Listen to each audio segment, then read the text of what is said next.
Estimados estudiantes, tengan ustedes un buen día. Vamos a ingresar al desarrollo de la semana número 2 del curso de gestión de ventas. En esta oportunidad vamos a investigar y ahondar en lo que respecta a las aptitudes para las ventas, la psicología del consumidor y las técnicas de ventas.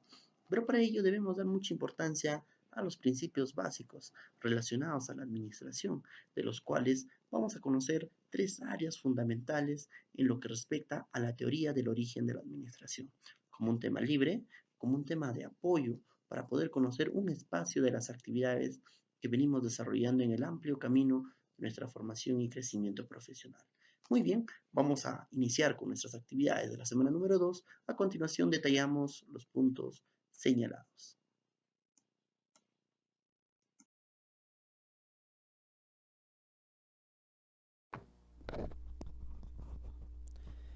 Muy bien, vamos a tocar esta oportunidad adelantándonos ya con lo que respecta a la historia de la administración.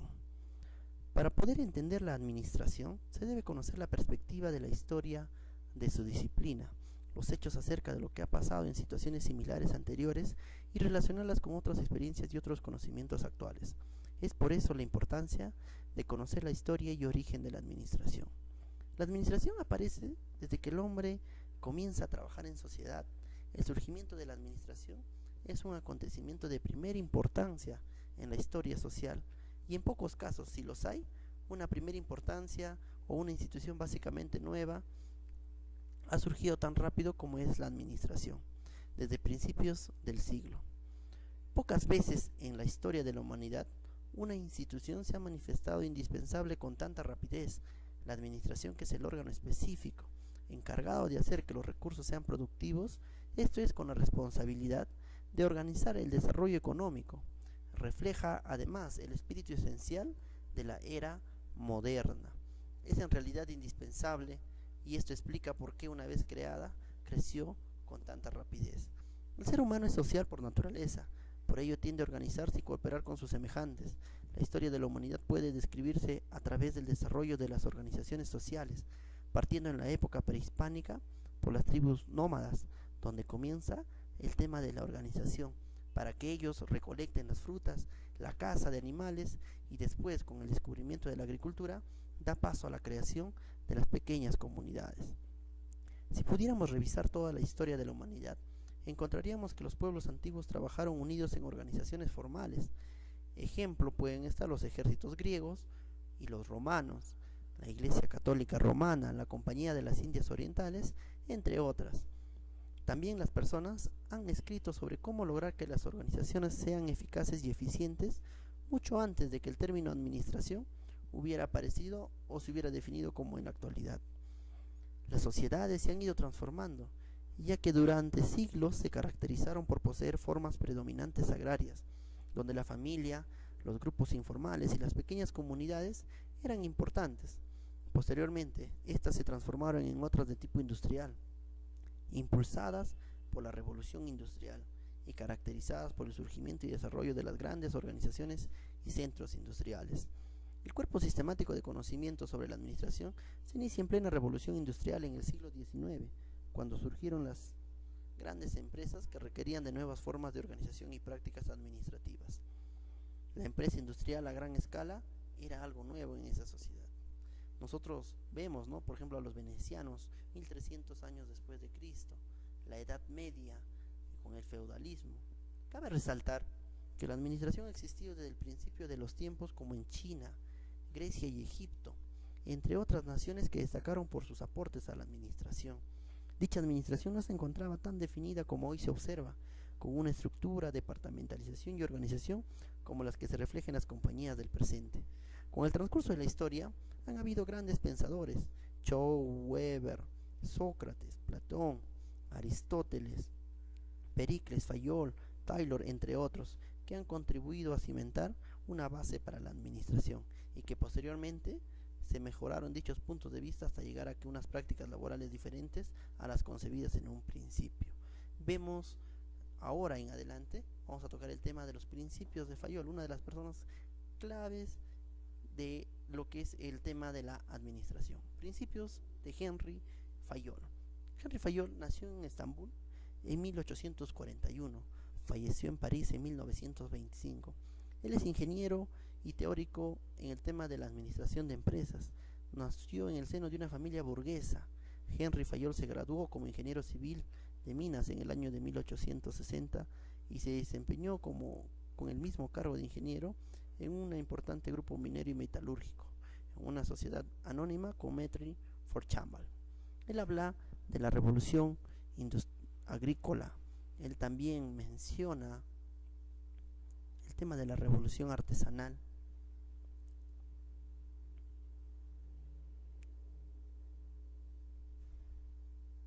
La revolución industrial y la post-industrial, ¿no? Son temas fundamentales que actualmente ya vemos. La revolución de la informática y del conocimiento, revolución de la información y del conocimiento.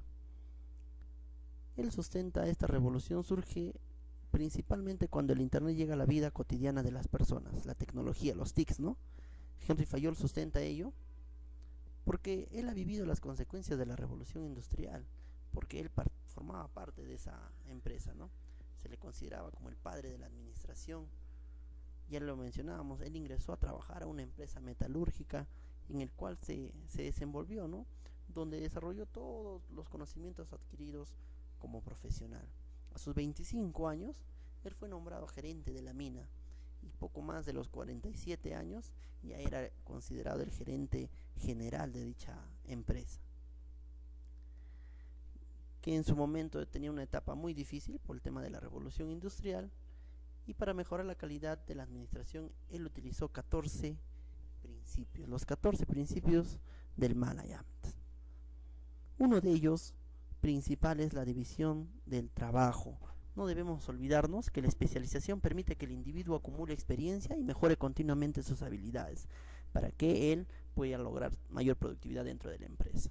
El tema de la autoridad es básico porque es el derecho a dictar órdenes juntas con las cuales debe ir equilibrada la responsabilidad de cada función encomendada. Hablamos de disciplina, de reglamentos internos. Los miembros de una organización tienen que respetar las reglas y convenios que gobiernan la empresa. Eso tiene que ser clave y fundamental. La unidad de dirección no debe declinar. Las operaciones que tienen un mismo objetivo deben ser dirigidas por una sola persona o un solo gerente con un solo plan. La unidad de mando es indispensable, donde cada trabajador debe tener solamente un jefe para que no exista conflicto de línea de trabajo. Vamos al tema de la subordinación, que es cualquier empresa. El interés de los empleados no debe tener prelación por los intereses de la organización como un todo. No deben afectar esos dos factores, ¿no? Y el tema de la remuneración, que es la compensación por el trabajo, que debe ser equitativa para los empleados como para los patronos, para evitar la famosa plusvalía. La centralización de recursos es la utilización del 100% de las facultades de los empleados, dándole autoridad suficiente para que puedan realizar sus trabajos o sus oficios. La jerarquía, cuando hablamos de ello, hablamos de un organigrama, del orden de rangos, donde encabeza la gerencia y así sucesivamente, ¿no? El orden es fundamental dentro de esta esencia. Los materiales y las personas deben estar en el lugar adecuado y en el momento adecuado. No debe haber ese quiebre, ¿no? Y el tema de la equidad, los administradores deben ser amistosos y equitativos con sus subalternos. Ese es un término muy antiguo ya, ¿no? Actualmente todos somos empleados. El tema de la estabilidad laboral, una alta tasa de rotación de personal no es conveniente para el eficiente funcionamiento de una organización, porque capacitar a cada rato es muy difícil. El tema de la iniciativa, eso es también dar ese espacio, esa libertad para que los trabajadores puedan concebir y llevar a cabo sus planes, cometiendo errores por supuesto, pero eso ayuda a la voluntad, ¿no? El espíritu de trabajo en grupo, promover el espíritu de equipo para la organización. Muy bien, ahora nos tocar el tema de la teoría estructuralista. Al final de la década de 1950, la teoría de las relaciones humanas entró en decadencia. La teoría estructuralista significa un desdoblamiento de la teoría de la burocracia y una ligera aproximación a la teoría de las relaciones humanas. Representa una visión crítica de la organización formal. Los orígenes. La oposición que surgió entre la teoría tradicional y la teoría de las relaciones humanas hizo necesaria una posición más amplia y comprensiva que integrase los aspectos considerados por una y omitidos por la otra y viceversa. La influencia del estructuralismo en las ciencias sociales y repercusiones en el estudio de las organizaciones. El estructuralismo tuvo fuerte influencia en la filosofía, en la psicología, en la antropología, en las ciencias matemáticas, entre otras. En la teoría administrativa, las estructuralistas se concentran en las organizaciones sociales, variando entre el estructuralismo fenomenológico y el dialéctico.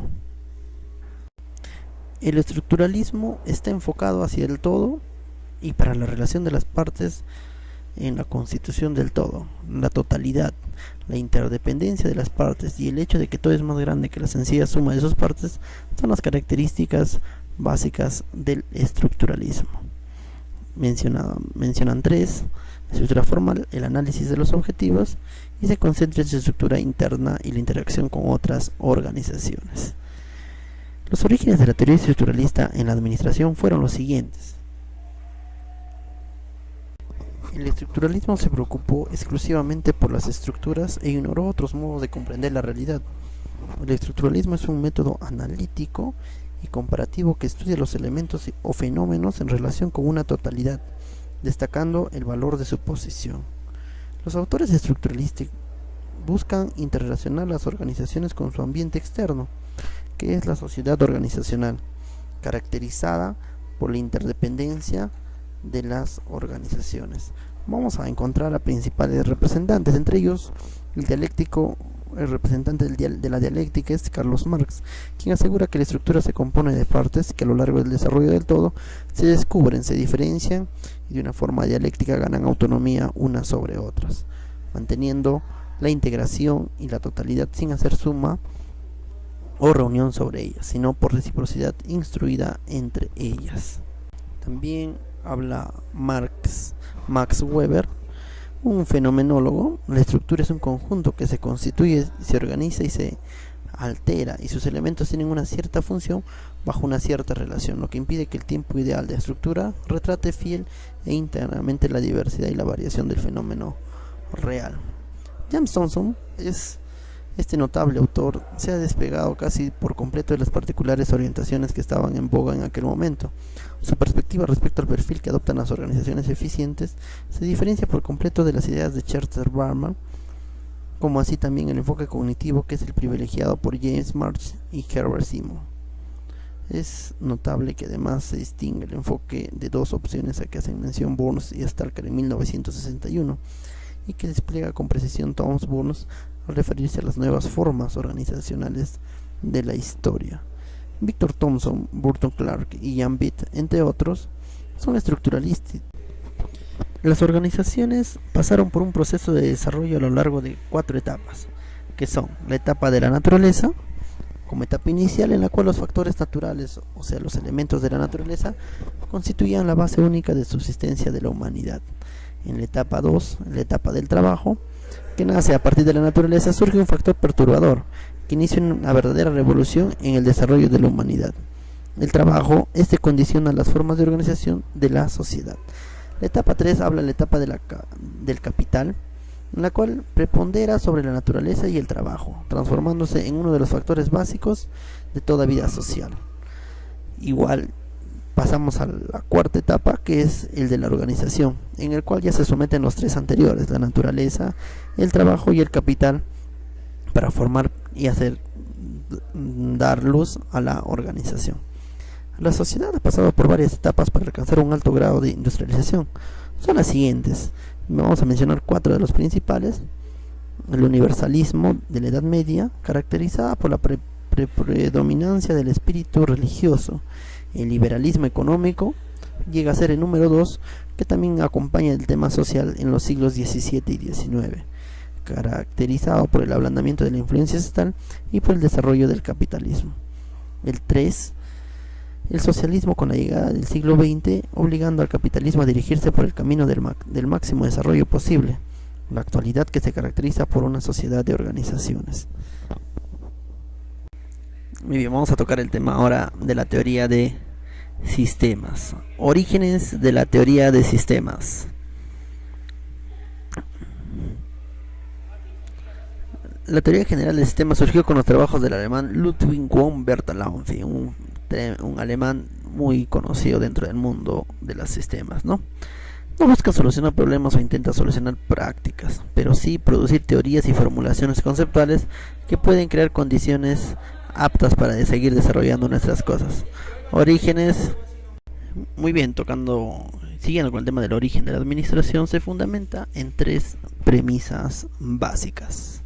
Primero, los sistemas existen dentro de sistemas, cada sistema existe dentro de otro que es aún más grande. Segundo, los sistemas son abiertos, es consecuencia del anterior. Cada sistema que se examine, excepto el menor o mayor, recibe y descarga algo en los otros sistemas. O sea, todo funciona mediante un entrelazado, ¿no? No hay ninguna forma desintegrada de trabajar. Y como tercero, las funciones de un sistema dependen de su estructura. Para los sistemas biológicos y mecánicos esta afirmación es intuitiva, o sea, se habla ya de percepción. La teoría de sistemas, así también, hay muchos conceptos que debemos conocer. Por ejemplo, el sistema es un todo organizado y complejo, un conjunto o combinación de cosas o partes que forman un todo complejo o unitario. Es un conjunto de objetos unidos por alguna forma de dependencia. Miramos el gráfico. De igual modo vamos a encontrar las características de los sistemas. Tiene un propósito, que todo sistema, como también tiene relaciones, define una distribución que trata siempre de alcanzar un objetivo. Ese es un propósito, ¿no? Tratar de alcanzar su objetivo. Todo sistema tiene una siguiente característica también, que es la homeostasia.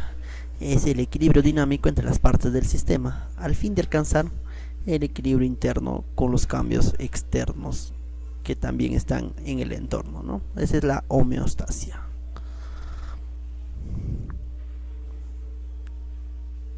Un tema también, el globalismo. El sistema habla de totalidad. El efecto total se presenta como un ajuste a todo el sistema. Hay una relación de causa y efecto. Derivan de dos fenómenos, ¿no? La entropía y la homeostasia. La entropía internamente y la homeostasia con el exterior.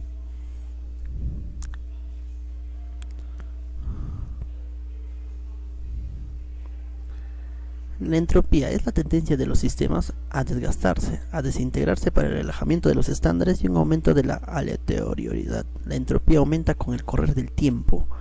Si aumenta la información, disminuye la entropía, pues la información es la base de la configuración y del orden. De aquí nace la negentropía, o sea, la información como medio o instrumento de ordenación del sistema. Eso es fundamental, no hay que olvidarnos de esos conceptos que estamos mencionando. Las características del sistema tienen un siguiente punto, que es los tipos de sistemas que podemos encontrar. En cuanto a su constitución, pueden ser físicos o abstractos. Vamos a ver, por ejemplo, los físicos o concretos, los que son tangibles, ¿no? Los equipos, las maquinarias, objetos y cosas reales. Por ejemplo, todo lo que es hardware, como lo conocemos dentro del mundo de los sistemas. Y los sistemas abstractos están compuestos por planes, hipótesis e ideas. Muchas veces solo existen en el pensamiento de las personas, es decir, es el software, ¿no? Ya hardware y software. Hardware lo tangible y software lo que no es tangible. En cuanto a su naturaleza, pueden ser cerrados o abiertos. Lo mencionábamos, ¿no? Los sistemas abiertos presentan intercambio con el ambiente a través de entradas y salidas, intercambian energía y materia con el ambiente, son adaptivos para sobrevivir. Su estructura es óptima cuando el conjunto de elementos del sistema se organiza aproximándose a una operación adaptiva. La adaptabilidad habla de este tema, ¿no? Ahí vemos en el gráfico. Y cuando en el caso puedan ser cerrados, no presentan intercambio con el medio ambiente que los rodea, son herméticos, o sea, totalmente que no tiene influencia del medio ambiente. Se aplica el término a los sistemas completamente estructurados, donde los elementos y relaciones se combinan de una manera peculiar y rígida, produciendo una salida invariable. Y tal es el caso, por ejemplo, como las máquinas, ¿no? Que siguen un circuito ya estructurado dentro de su funcionamiento.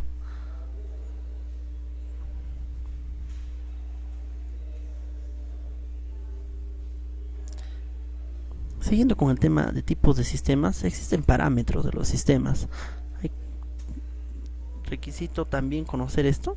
Hablamos de entrada, de salidas de recursos, entradas y salidas de recursos mediante un proceso. Ustedes saben, esa es la famosa retroalimentación, ¿no? Y vemos en el gráfico cómo es que funcionan estos sistemas. No va a haber ningún punto de quiebre al interior de este gráfico para que pueda funcionar como sistema. Un sistema abierto es influenciado por el medio ambiente e influye sobre él, alcanzando un equilibrio dinámico en ese sentido. Esa es una característica de un sistema abierto. La categoría más importante de los sistemas abiertos son los sistemas vivos. El ser humano, por ejemplo, ¿no? Tenemos células, las plantas, las organizaciones como sociedad, la familia. Los sistemas cerrados son las máquinas, el reloj, el termostato, algo ya estructurado, como decíamos, que funciona mediante un sistema ya, ¿no? El sistema abierto interactúa constantemente con el ambiente, y el sistema abierto puede cambiar, adaptarse al ambiente y hasta reproducirse bajo ciertas condiciones ambientales. Y hemos mencionado los ejemplos de cada uno de ellos. Muy bien, hablando ahora de la teoría de la burocracia administrativa. Aquí ya todo se hace más tedioso, más armado, ¿no? Max Weber en sus escritos dice que la experiencia tiende a demostrar universalmente que el tipo de organización administrativa puramente burocrático, es decir, la variedad monográfica de burocracia, es desde un punto de vista técnico. Lo que intenta es tener mayor eficiencia en el uso de los recursos, ¿no? Un uso más racional de las cosas que podamos tener como seres humanos y tener un mejor control en los seres humanos que participan de esto, ¿no? El significado de la burocracia tiende sus orígenes a dos palabras, como lo menciona ahí. A la palabra burocracia se deriva de la palabra burocratis, bureau, oficina, y caratos, de poder. O sea, es un tema de poder dentro de la oficina. En la actualidad el término burocracia ha pasado a formar parte del lenguaje común de las empresas públicas. Sin embargo, cabe aclarar que es también perfectamente utilizado en las empresas privadas, pero es más notorio el desequilibrio en las empresas estatales por el mismo hecho de que no tienen esa atingencia usual que una empresa privada puede tener, esa solución inmediata, ¿no? Nace como consecuencia de diferentes dificultades y la sensibilidad de la teoría clásica y de la teoría de las relaciones humanas, que son complejas entre sí, además de ser contradictorias y no reflejan un contenido esencial y completo del contenido de la organización. Entonces, a consecuencia de ese cruce de información, nace la teoría de la burocracia. Más sencillo podemos apreciar en la siguiente diapositiva. Muy bien, ahora en esta oportunidad vamos a tocar el tema de la teoría de la burocracia administrativa. Max Weber en sus escritos dice, ¿no? La experiencia tiende a demostrar universalmente que el tipo de organización administrativa puramente burocrático, es decir, la variedad monográfica de burocracia, es desde un punto de vista técnico capaz de lograr el grado más alto de eficiencia, y en este sentido es el medio formal más racional que se conoce para lograr un control efectivo sobre los seres humanos. El significado de la burocracia. El origen de la palabra burocracia tiene sus orígenes de las raíces francesas y grecolatinas. La palabra burocracia se deriva de la palabra burocratis o burú, oficina, y caratos, poder. Es decir, abarca un contenido de oficina, un poder a través del escritorio. En la actualidad el término burocracia ha pasado a formar parte del lenguaje común de las empresas públicas, o en todo caso conocido como empresas estatales, ¿no? Los orígenes de la burocracia se remonta en los siguientes aspectos, que son los de relevancia y quizás los más importantes en el mundo de la estructura de la organización de empresas: de la dificultad y la sensibilidad de la teoría clásica y de la teoría de las relaciones humanas, que son complejas entre sí, además de ser contradictorias. No reflejan un contenido esencial y completo del contenido de la organización, dando cavidad a un enfoque más profundo, a un análisis más detallado, a describir las características de las estructuras de los miembros de la organización. Se descubrió la necesidad de encontrar un eje a seguir que capte las variables inmensas en los procesos y las características generales de los miembros integrantes, que sirviera no solo a la fábrica, sino también a todas las formas de organización humana. En este sentido vamos a hablar de tipos de sociedad. La sociedad tradicional, en el cual prevalece la familia y el rasgo de la idoneidad únicos en cada grupo familiar. Y la sociedad carismática, ahí se establecen reglas y normas establecidos por un grupo de personas asociadas, también denominadas partidos políticos, ¿no? Las que actualmente conocemos. Y una sociedad legal ya está basado netamente en un tema de estructura, donde hay subordinados, donde hablamos de eficiencia, donde hay autoridad, donde hay poder de autoridad, donde se han creado dos niveles, el mandatario y el otro el ejecutorio, ¿no? El nivel ejecutor y el nivel de la patronal, podría decirse de esa manera. La sociedad tradicional prevalece la familia y el rasgo de la idoneidad. La autoridad tradicional. En este tipo de autoridad se ejecutan las órdenes por la justificación de que siempre las cosas se realizan así. Se evidencia este tipo de poder con la familia, en la que la autoridad es el padre de la familia, y el tipo de autoridad tradicional y conservador, ¿no? Ya habíamos hablado de ese tema. La autoridad racional o burocrática. La obediencia de los subordinados en este tipo de autoridad es ejecutada según las normas y reglas previamente establecidas. El concepto de autoridad está basado en un conjunto de leyes y normas establecidas por los gobernantes.